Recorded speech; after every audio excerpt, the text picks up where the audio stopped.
Bismillahi walhamdulillahi wassalatu wassalamu ala rasulillahi wa ba'd. Alhamdulillahilladzi wa kafa wa salamun ala ibadihi alladzi nastafa. Khulasah Nurul Yakin adalah kitab ringkasan yang bertujuan ingin menerangkan keimanan kita, menjadikan semakin cerah keimanan kita. Jadi Nurul Yakin jangan diartikan seperti arti etimologis tadi. Nur cahaya, ya, yakin kepastian. Keyakinan keimanan ini yang dimaksudkan di sini. Karena untuk sempurnanya keimanan hukumnya wajib, maka sama dengan wajibnya mendalami salah satu cabangan kitab, yakni Khulasah Nurul Yakin. Jangan katakan ini kitab dasar, jangan katakan ini kitab kecil, tidak. Karena ketika kita belajar kitab akan senantiasa bersambung. Tidak ada yang dianggap remeh. Ketika bahkan kita sudah sampai kepada kitab sirah sekalipun, maka Khulasah Nurul Yakin tetap menjadi pondasi utama. Maka kalau pondasinya kita kuat, insya Allah seseorang tidak akan tergelincir. Dan kalau kita dengarkan pengajian, hadir di dalam majelis yang sudah melenceng daripada kaidah, yang sudah keluar daripada pondasinya, maka kita berani mengambil kesimpulan, ini ada yang tak beres ini. Kemudian dijelaskan di bawah bahwasanya untuk mendapatkan cahaya keimanan yang benar itu tidak terlepas daripada sirah perjalanan kehidupan baginda Rasulullah sallallahu alaihi wasallam. Kitab ini adalah kitab yang dinukilkan oleh Syekh Umar Abdul Jabbar. Kita harus mengenal lagi musannifnya yang menukilkan daripada kitab ini. Makanya tadi kami sampaikan kepada pembina, sebaiknya para asatid dan asatidah juga duduk dalam majelis.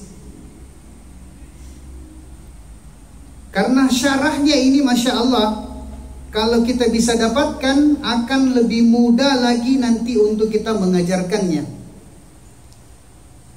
Siapa itu Syekh Umar Abdul Jabbar? Beliau adalah murid dari Imam Nawawi Al-Bantani. Imam Nawawi Al-Bantani adalah seorang yang berdarah Jawa. Tapi Masya Allah, sejak tahun 1320 Hijriah, ulama besar Indonesia sudah diperkenankan untuk menjadi guru besar, untuk menjadi syekh di Makkah Al-Mukarramah. Padahal saat itu Masya Allah, untuk berjalan ke sana, untuk bisa hadir di sana, mungkin alat transportasinya amat sangat sulit. Tapi disinilah hebatnya agama. Orang yang benar-benar mendalami agama, maka dia akan dimuliakan oleh Allah. Maka tahun 1320 itu Imam Nawawi Al-Bantani sudah mengajarkan berbagai macam kitab di Makkah Al-Mukarramah. Dan bukan kebetulan ketika Imam Nawawi telah diangkat sebagai Syekhul Kabir, sebagai ulama besar di Makkah, pada saat itu terlahirlah musannif yang kemudian menukilkan ilmu Imam Nawawi ke dalam kitab ini, yakni Syekh Umar Abdul Jabbar. Jadi bertepatan ketika beliau diangkat menjadi Syekhul Kabir, Umar Abdul Jabbar telah lahir.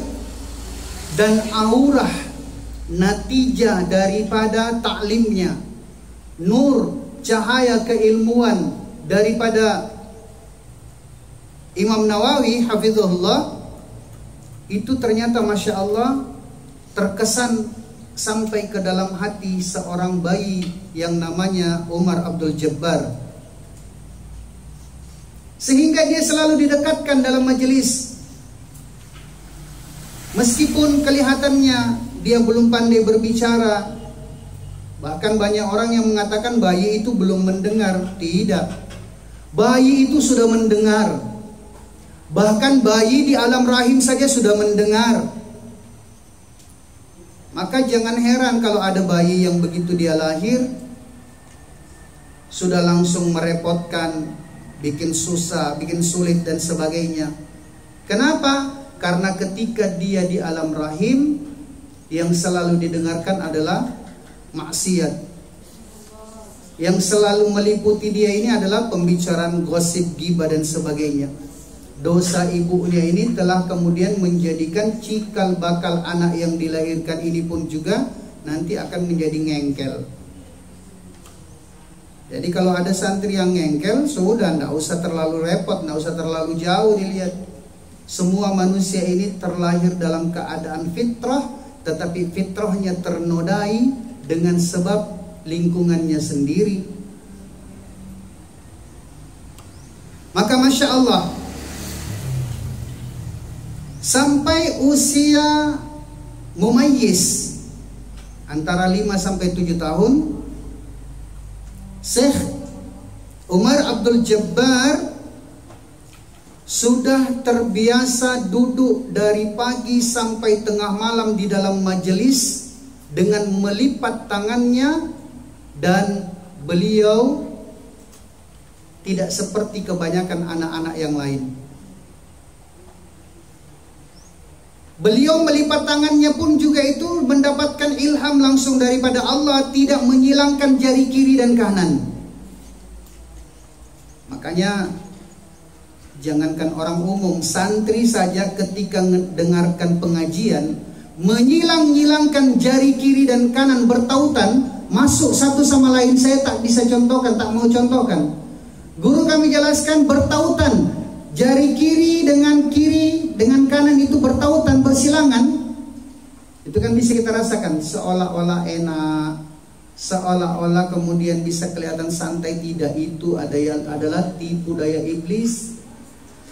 Dan itu menjadikan kita tasyabbuh, bahkan telah menjadi sebab Abu Jahal tidak mendapatkan hidayah sampai dia meninggal dunia, dengan sebab menyilang-nyilangkan jari kiri dan kanan. Padahal Abu Jahal itu pada zaman Rasul satu-satunya orang yang mendapatkan gelaran tertinggi saat itu. Itu belum ada kampus, belum ada wisuda, tapi Abu Jahal sudah diberikan gelaran Abul Hakam, magister hukum. Dia menguasai kitab Taurat, Zabur, Injil.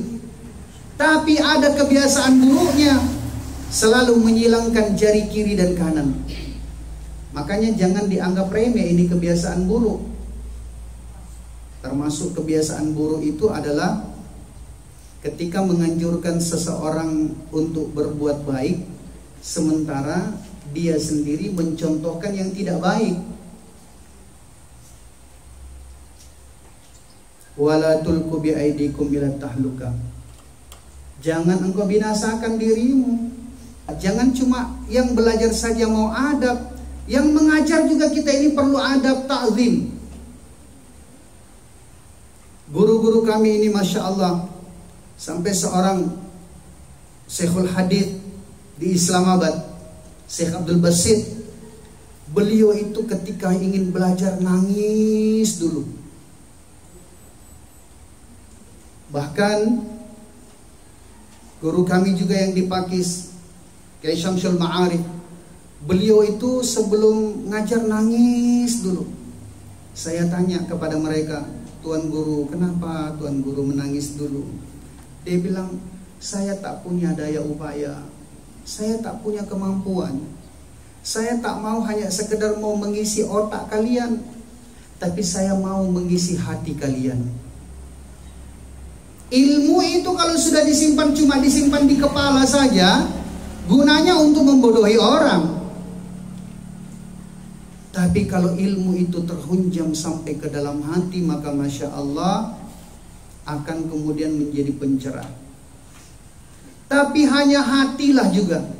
Seseorang yang berbicara dari hatilah, maka bahasa hati yang akan bisa sampai ke hati. Sehingga Masya Allah kita jaga adab ketika kita mau mengajar. Banyak-banyak istighfar, banyak-banyak kita berserah diri kepada Allah, banyak-banyak kita hauqala la quwata illa billah. Supaya apa? Mereka santri kita tak mampu menguasainya. Jangankan menguasai mereka, menguasai hati kita saja Masya Allah terkadang kita condong untuk maksiat. Bahkan jangan sampai malah kemaksiatan kita nampak di depan orang-orang banyak. Karena begitulah juga cara Allah ketika ingin menghinakan seseorang. Ada teman dekat kami ketika di pondok, bahkan kiai tak tahu kalau dia itu merokok. Sudah sama lama-lama kita, sampai 7 tahun 8 tahun di pondok, tak pernah tahu kalau dia itu merokok. Tapi dia pandai, karena dia tak mau membuka aibnya. Dia katakan, saya itu kalau ketagihan betul-betul mau merokok, saya hanya akan merokok itu ketika semua orang sudah tidur tengah malam, itu pun juga di tempat yang paling sepi sekali. Itu pun karena terpaksa. Maka Masya Allah, ternyata kitab ini kalau kita mau kaji lebih dalam lagi, akan menyadarkan diri kita betapa pentingnya ta'zim, memuliakan kepada ahli ilmu, sehingga wajar dan pantas ketika musannif, pengarang kitab ini, telah berusia 22 tahun, beliau telah menjadi ulama besar. Bahkan beliau telah menaklukkan kota Yaman, yang mana di sana banyak ulama-ulama besar sebelumnya.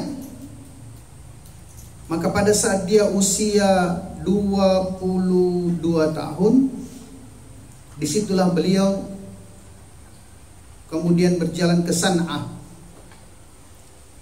untuk menjadi sebab bagaimana ilmu gurunya Imam Nawawi Al-Bantani rahimahullah hafizahullah ini disebarkan. Ketika beliau mengajarkan ilmu itu, di sanalah juga kemudian beliau menulis daripada kitab Khulasah ini. Dan sangat luar biasa sekali. Hanya dalam hitungan 3 tahun, kota San'ah, Yaman dan sekitarnya itu sudah berubah menjadi kota santri. Bahkan beliau katakan, rahasia dari itu semua saya dapatkan dengan sebab saya tidak pernah menyebut nama guru saya, kecuali saya awali dengan kata Syekhuna. Sehingga ini juga yang dijadikan sebagai motivasi dari beberapa pondok pesantren yang kemudian membuat syair lagu Syekhuna, Syekhuna. Masya Allah. Mereka terinspirasi dari seorang musannif yang telah menukilkan kitab ini, yakni Syekh Umar Abdul Jabbar. Maka dia katakan, saya tak berani menyebut nama guru saya kalau saya tidak tidak memanggil namanya dengan Syekhuna. Maka Masya Allah, kalau kita mau melihat lebih dalam lagi secara ringkas tentang kitab Khulasah Nurul Yakin, kita seolah-olah melihat kitab ini terdiri dari 3 juz, dan itulah yang kita pahami.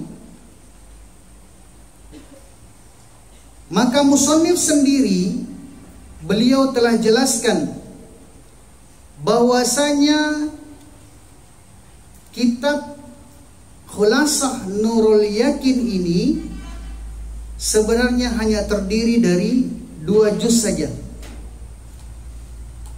yang berisi ringkasan-ringkasan untuk kita bisa kenal kepada Rasul, perjalanan hidupnya sejak beliau di alam rahim sampai kemudian beliau menjadi nabi. Telah dijadikan 2 kitab saja, dan itu adalah bahagian daripada keimanan. Maka jangan katakan anggap enteng kitab ini. Di dalam kaidah fikih telah dijelaskan, la yatimmul wajib illa bihi fahuwa wajib. Berarti kalau kita kembali kepada kaidah, maka memahami dengan baik kitab ini hukumnya wajib. Kenapa dikatakan wajib? La yatimul wajib, tidak akan sempurna yang wajib. Tidak akan sempurna kecintaan kepada Rasulullah, tidak akan sempurna syahadatain, tidak akan sempurna keislaman seseorang kalau dia tidak kenal dengan Rasul. Maka 2 kitab itu adalah kitab yang menceritakan tentang Rasulullah sallallahu alaihi wasallam. Maka di bab juz yang ketiga sebenarnya di situ dijelaskan tentang perjuangan 4 khulafaur rasyidin, yakni Abu Bakar, Umar, Uthman, Ali. Bahkan beliau sendiri sempat bertanya, entah kenapa katanya, judul daripada kitab itu tetap dengan judulnya Khulasah Nurul Yakin. Padahal pada bab ketiga itu sebenarnya adalah dari kitab Khulasah Itmamul Wafat. Tetapi beliau kemudian mengambil jalur hikmah, bahwasanya beriman kepada Rasul menjadi bahagian beriman kepada para khalifah. Alaikum bisunnati wa sunnati khulafaur rasyidin. Maka Masya Allah, kita sekarang akan mulai dengan muqaddimah. Ya, kita baru akan mulai ke muqaddimah.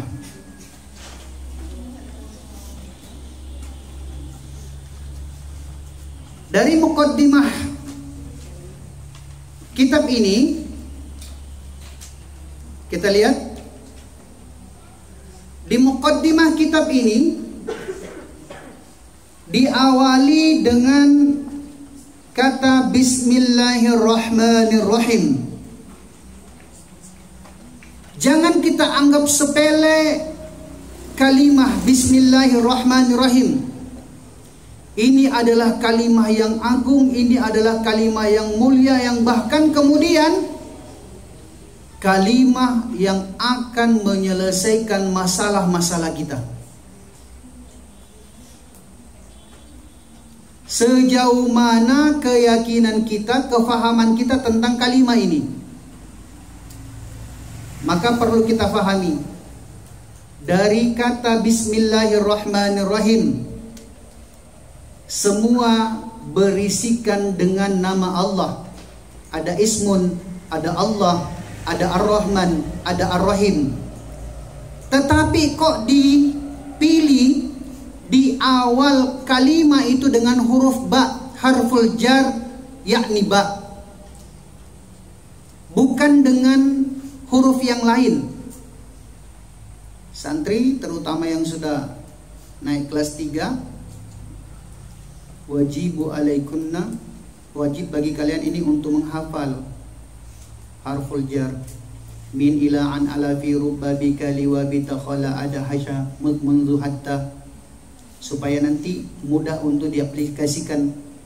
Baru kita lihat di kitab saja, oh ini huruf jar, maknanya seperti apa. Jadi huruf ba hanya ada satu huruf yang tidak bermakna dengan makna nama di situ. Saya ulangi, ismun artinya nama, Allah adalah nama Allah, Ar-Rahman adalah salah satu di antara nama Allah, Ar-Rahim adalah nama lain di antara nama Allah, di antara 99 Asmaul Husna. Maka huruf ba pada kata Bismillah itu bermakna al-musahaba awil imsak. Maksudnya di sini, nama Allah itu melekat dalam setiap aktivitas kita, sehingga kalau sudah melekat nama Allah, jadi huruf ba ini sebenarnya mengarahkan seseorang ini untuk melekatkan aktivitasnya itu dengan Allah. Mengambil gelas ingin minum, Bismillah, bahwasanya hanyalah dengan Allah saja dia akan minum. Sehingga kalau hanya dengan Allah, dengan nama Allah dia minum, maka dia tidak akan minum minuman yang haram. Hanya dengan nama Allah dia akan berbicara, maka ketika dia berbicara dia tidak mau berkata bohong, dia tidak mau berbicara yang sia-sia, karena dia tahu bahwasanya Allah Subhanahu wa taala Maha mendengarkan daripada ucapannya. Ketika dia melihat, ketika dia mendengar, ketika dia berbuat, maka di situ ada Allah. Ternyata sangat luar biasa Bismillah ini. Nabiullah Sulaiman alaihi salatu wassalam dengan sebab Bismillah tak perlu motor NMAX, tak perlu mobil Pajero, tapi Allah perintahkan angin datang di bawah telapak kaki Nabi Sulaiman. Tinggal hatinya saja yang nyetir. Mau kemana coba? Langsung angin antarkan dia dengan Bismillah. Nabiullah Ibrahim alaihi salatu wassalam dengan Bismillahnya, ketika beliau keluar dari rumah, ini orang Yahudi malah yang datang kepada Nabi Ibrahim. Dia beritahu, Masya Allah, katanya orang tuanya itu semalam kena stroke, sudah tidak bisa ngapa-ngapain, tidak bisa berdiri, tidak bisa berjalan. Cukup dengan Bismillah saja Nabiullah Ibrahim meniup kepada air, langsung diminumkan, disapukan ke bahagian tubuhnya, sehat dan bisa jalan. Adakah Bismillah yang lalu dengan yang sekarang itu berbeda? Tidak. Bismillahnya tetap sama, Tuhan Allahnya tetap sama, tetapi keyakinan kita dengan Bismillah lah yang telah menjadi sebab Bismillahnya kita itu hambar. Jadi bukan bismillahnya, keyakinannya dengan bismillah itu. Orang yang punya keyakinan yang kuat dengan bismillah ini, Masya Allah,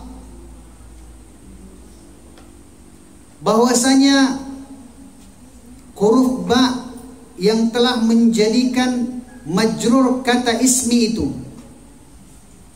adalah awal ayat yang berkaitan dengan kata kerja yang tersembunyi setelahnya. Jadi sebelum dia melakukan aktivitas, diawali dengan nama Allah, ada kegiatan, ada keinginan, ada hasrat yang akan dia lakukan, maka diawali dengan nama Allah. Akankah masih maksiat seseorang ketika dia bismillah? Sudah jelas mereka orang-orang yang baik keyakinannya, mereka akan dijaga oleh Allah Subhanahu wa taala.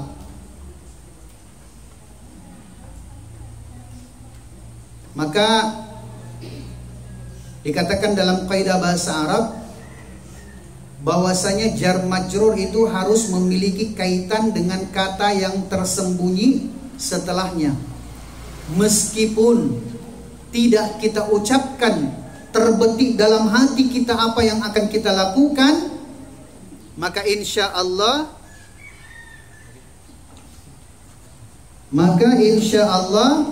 hal tersebut akan menjadikan kita lebih mudah. Jadi ada dua fungsi mengapa diletakkan huruf ba sebagai harful jar di awal kata ism. Yang pertama ini adalah untuk tabarruk. Tabarruk itu adalah mengharapkan berkah. Sebelum kita minum, ya Allah, jadikan minuman ini berkah, jadikan makanan ini berkah, ucapan ini berkah, dengan mendahulukan asma Allah. Jadi kita kalau bahas bismillah saja ini 2 jam insya Allah tidak habis ini. Kemudian yang kedua, huruf ba yang ada pada kata ism ini menunjukkan pembatasan maksud, dibatasi. Ada maksud-maksud yang dibatasi. Karena meletakkan amil di belakang berfungsi untuk membatasi makna. Seolah-olah seorang yang berucap dengan kata bismillah, seolah-olah dia katakan, aku tidak makan dengan menyebut nama siapapun, untuk mengharapkan berkah dengannya dan untuk meminta pertolongan daripada Allah Subhanahu wa taala, karena tidak ada yang mampu menolong selain daripada Allah. Kemudian kata Ar-Rahman. Ar-Rahman ini adalah kata yang dikatakan sebagai sifat. Atau kita kembali dulu. Ada kata Allah sebelumnya. Bismillah, Allahu Allah. Bismillah, Allahu Allah. Jadi Allah ini adalah lafaz jalalah, yang merupakan nama bagi Allah Rabbul Alamin, yang menguasai seluruh apa yang ada di atas langit dan di bawah bumi. Untuk kemudian kita yakinkan, kalau kita punya masalah, coba dengan sebab minum masalah kemiskinan bisa selesai. Dengan sebab minum masalah kegalauan bisa selesai. Dengan sebab minum makanan dan sebagainya, ini masalah-masalah akan selesai. Kenapa? Karena Masya Allah, ketika dia mau minum dengan nama Allah yang Maha Kaya, Allah akan selesaikan kemiskinan saya. Dengan nama Allah yang Maha Lembut, Allah akan lembutkan hati saya. Allah akan keluarkan, Allah akan selesaikan daripada kekasaran hati saya. Itulah daripada sifat Allah dengan namanya. Nama Allah merupakan asal.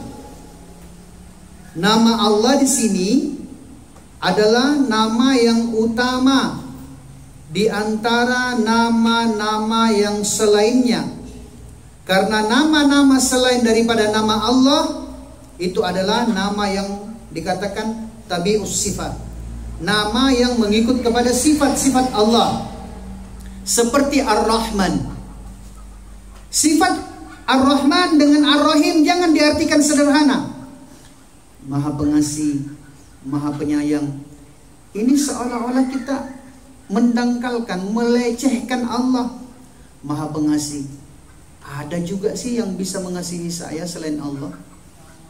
Maha penyayang. Ada juga sih yang bisa menyayangi saya selain Allah. Tidak. Maka kalau kita yakin dengan sifat rahmannya Allah, bahwasanya Ar-Rahman ini adalah sifat yang dimiliki oleh Allah Subhanahu wa taala dengan kasih sayangnya yang maha luas, sehingga wazan daripada Ar-Rahman ini adalah fa'lan. Rahman, fa'lan, menunjukkan betapa luasnya kasih sayang Allah. Tetapi kasih sayang Allah dengan sifat rahmannya ini akan diberikan oleh Allah di dunia saja. Karena itu Allah berikan di dunia. Allah tidak memilah, Allah tidak memilih, semua diberikan. Orang yang taat, orang yang ingkar, orang yang maksiat, penipu dan sebagainya, Allah berikan kepada mereka jatahnya masing-masing. Allah tidak zalim. Supaya kita orang beriman jangan cemburu dengan orang maksiat, jangan cemburu dengan orang-orang yang berbuat mungkarat. Itu Masya Allah, tidak sholat kok tapi kaya. Itu Masya Allah, tidak sholat kok malah dilantik jadi pejabat. Tidak. Itulah sifat rahmannya Allah. Bahwasanya Allah Subhanahu wa ta'ala dengan sifat rahmannya memberikan kepada siapa saja di dunia. Tapi hati-hati, ada pemberian Allah yang kemudian Rasul Sallallahu Alaihi Wasallam telah menjelaskan. Beliau Sallallahu Alaihi Wasallam bahkan dalam pola bertanya, ditanyakan kepada sahabat yang lain, kam min mustadrat bin ni'matin alaih. Kam min mustadrat, berapa banyak orang yang istidraj. Istidraj itu adalah orang yang punya tendensi, orang yang punya hajat, punya keinginan, seolah-olah dimudahkan oleh Allah. Diberikan oleh Allah Subhanahu wa ta'ala apa yang dia mau, diberi semua. Tapi Rasul beritahu, berapa banyak orang-orang istidraj yang Allah berikan semua keinginannya, yang Allah berikan semua yang dia mau. Jadi kalau Allah masih tunda keinginan kita, ada yang mau ini, mau itu, Allah tunda, sebenarnya Allah sayang kita. Kenapa? Allah rindukan kita bersimpu, bermunajat, menangis di hadapannya. Kita bentangkan sajadah, bangun kita di tengah malam, curhat kepada Allah. Tapi kalau orang istidraj, begitulah cara Allah. Allah berikan kenikmatan dunia supaya mereka ini dibayar tunai semua amal-amalnya di dunia. Ketika mereka buat baik, langsung diberikan ganjarannya di dunia, karena Allah tak mau berurusan dengannya di akhirat.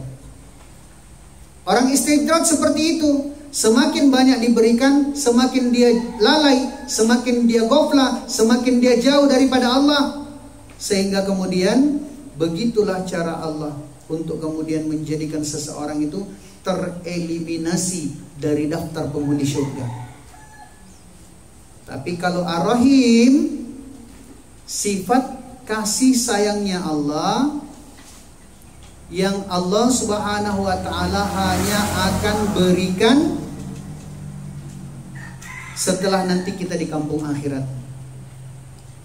Karena hanya diberikan di kampung akhirat sifat rahimnya Allah, maka yang berhak mendapatkannya hanya orang-orang beriman saja. Orang-orang beriman, mereka akan mendapatkan sifat rahimnya Allah setelah mereka berada di akhirat. Bismillahirrahmanirrahim.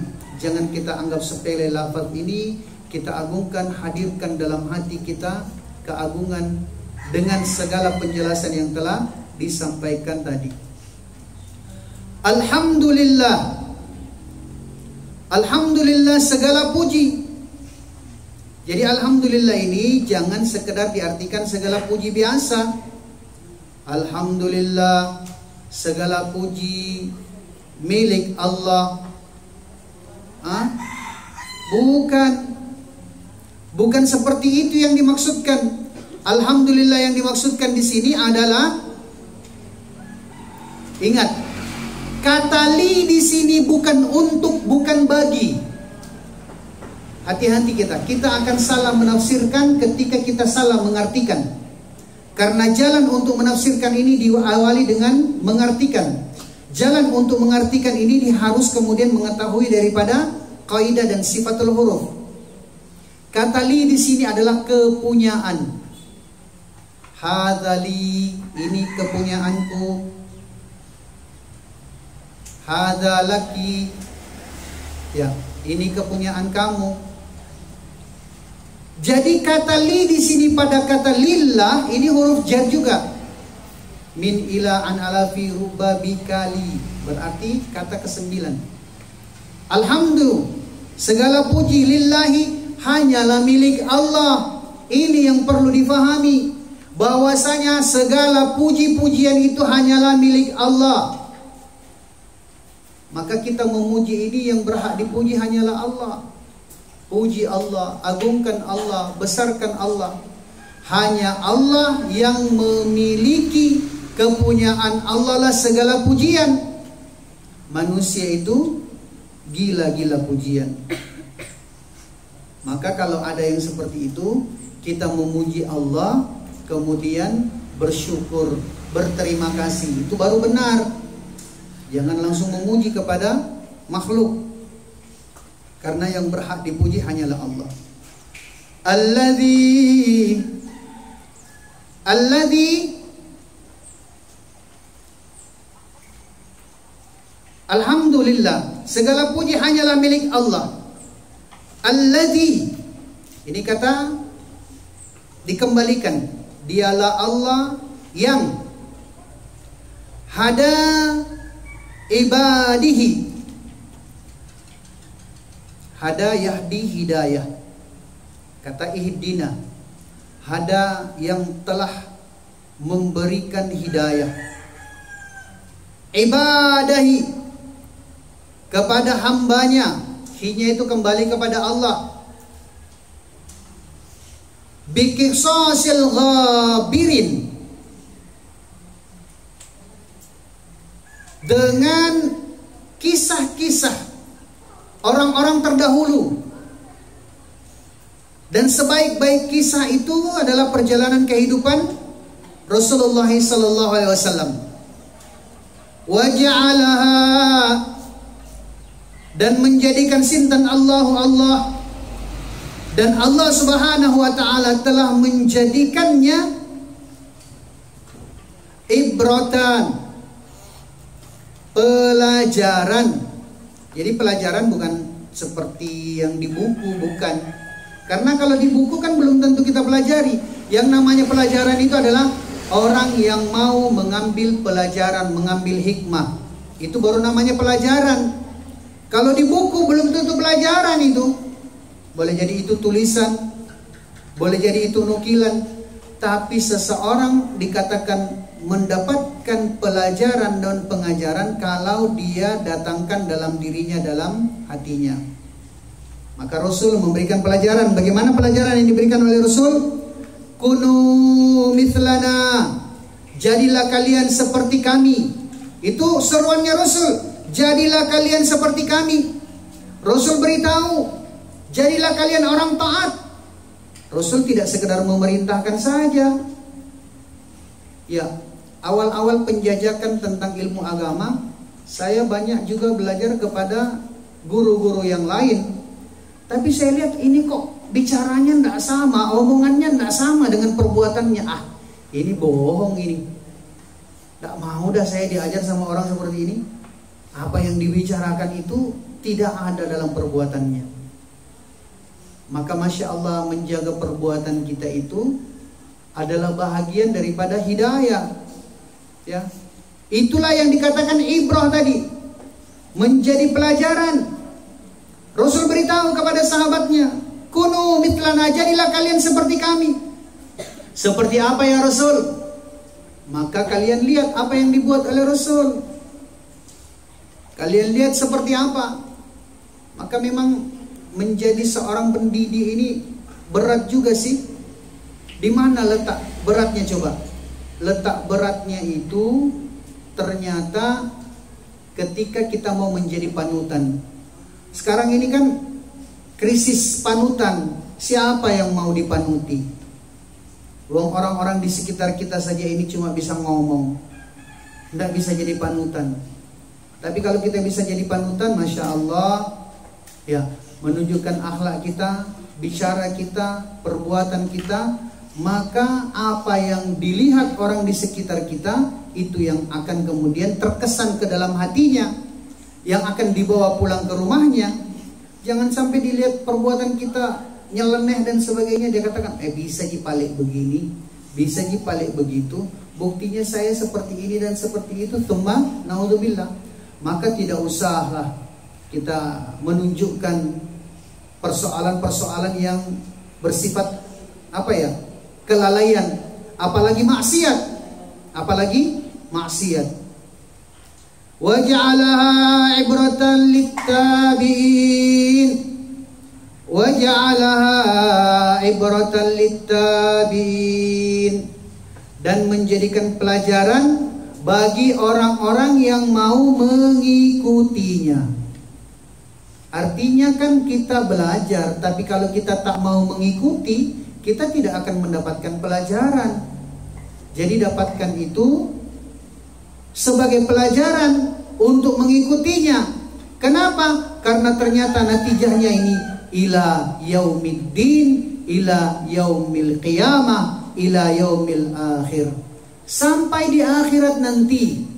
Kalau hari ini kita mau belajar tentang Rasul, maka di akhirat nanti kita baru tahu, oh Rasul rindukan saya, Rasul mencari-cari saya. Dari mana dasarnya Rasul mau mencari saya, merindukan saya? Saya dulu pernah belajar tentang Rasul, dan saya menjadikan itu sebagai pembelajaran, saya bawa dalam kehidupan saya. Maka Masya Allah, janjinya Rasul SAW, littabi'ina ila yaumil qiyamah, mengikutinya itu sampai di hari kiamat. Semoga ini baru satu paragraf loh. Semoga satu paragraf yang telah kita bahas ini sudah menjadi pencerah awal, membuka cakrawala pola berpikir kita. Dan setelah ini apa yang dijelaskan boleh kita tanyakan. Bagi yang mau bertanya, wajib bagi kelompok satu untuk bertanya. Kalau kelompok satu tidak bertanya, wajib berdiri sampai maghrib. Kita tangguhkan dulu. Al-haqqu min rabbik fala takunanna minal mumtarin. Subhanakallahumma wa bihamdika nashhadu an la ilaha illa anta nastaghfiruka wa natubu ilaik. Subhana rabbika rabbil izzati amma yasifun wa salamun alal mursalin walhamdulillahi rabbil alamin.